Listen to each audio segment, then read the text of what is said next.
ada mukmin, ada muslim. Bedanya apa? Kalau muslim itu orang yang secara formal telah masuk Islam. Ditandai dengan pengucapan kalimat syahadatin. Asyhadu an la ilaha illallah wa anna Muhammadan Rasulullah. Kalau sudah mengucapkan syahadat artinya muslim. Sudah?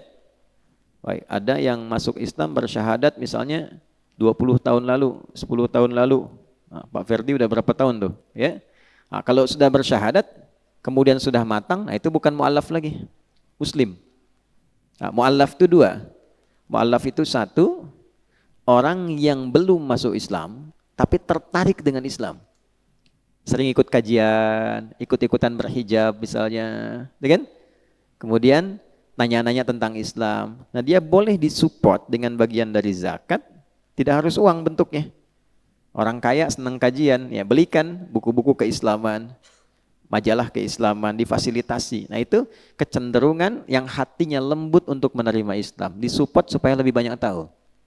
Yang kedua, sudah masuk Islam, tapi kondisinya masih lemah dalam kondisi untuk mendapatkan dukungan. Seringkali misalnya terpisah dari keluarga, dapat tekanan dan sebagainya.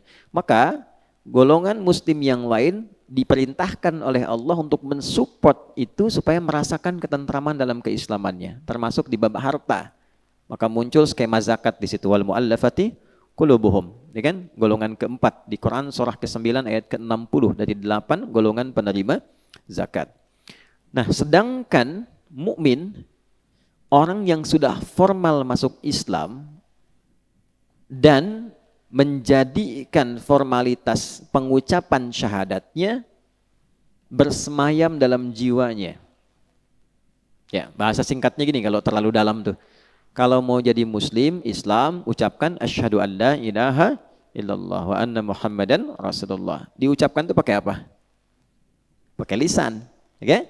Nah, nanti yang diucapkan di lisan itu muslim. Kalau sampai ke dalam hati, dihayati, dipahami, jadi komitmen. Beda, kalau sampai ke hati itu lain rasanya. Cinta di lisan dengan di hati itu lain. Oke? Cinta itu kalau sudah masuk ke hati, dia akan memberikan segala yang mungkin dipersembahkan. Zik, mana zik? Nah, itu ya. Nah. Tapi kalau baru di lisan, itu belum jadi komitmen. Hanya pembuka saja. Makanya saya sering katakan, Bapak Ibu yang ikut itikaf, punya anak perempuan, kalau ada, ingat ya, mbaknya siapapun tuh, kalau ada yang mengatakan aku mencintaimu di lisannya, nggak usah percaya tuh. Ya, katakan padanya, buktikan cintamu dengan menuliskan nama kita di buku pernikahan kita berdua. Nah, oh, Masya Allah, ada suara tuh. Ya, BPKB ya, buku pernikahan kita berdua. Nah, nanti komitmen itu kalau dituliskan sampai ke hati, wujudnya perhatian. Ya, bukan kata-kata. Ini poinnya. Nah, mukmin juga begitu. Kalau sudah sampai ke dalam jiwanya, nanti komitmen beriman ini dibuktikan dalam ekspresi keseharian. Melihatnya pakai imannya, mendengar pakai imannya, sampai melangkah pakai imannya. Itu komitmen. Itu bedanya beriman dengan berislam. Ada kasus begini, sebelum kesini ya. Ini kasusnya tentang kasus bansos di era Nabi. Jadi dulu sudah ada persoalan bansos itu. Kenapa senyum? Ya.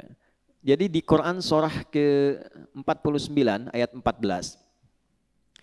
Satu kali ada pembagian bantuan sosial dari Nabi disampaikan, lalu ada orang Arab Badui mengklaim begini, ya Rasulullah, saya sudah beriman, jadi dapat dong saya bagiannya gitu. Oke? Saya sudah beriman, jadi dapat itu bagiannya. Maka menariknya langsung turun ayat. Langsung turun ayat. Qalatil a'rabu amanna qul lam tu'minu. Kan? Walakin qulu aslamna walamma yadkhulul imanu fi qulubikum. Orang Arab Badui datang berkata, saya sudah beriman. Boleh dong kalau beriman menerima bansos, kan? Nah, waktu itu bilang begitu.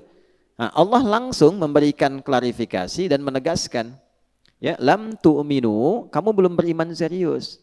Sebab kalau beriman yang serius itu, hati-hati ya, itu arah kebijakan amalnya itu bukan karena materi. Mau ada bansos, mau tidak, ya ke masjid tetap ke masjid. Mau ada bantuan atau tidak, sholat tetap jalan. Jangan karena ketemu Nabi, karena pengen sesuatu. Nah itu tipikal belum iman. Tapi walakin qulu aslamna, katakan kamu baru formal masuk Islam. Walamma yadkhulul imanu fi qulubikum, sedangkan imanmu itu belum sampai ke dalam jiwa.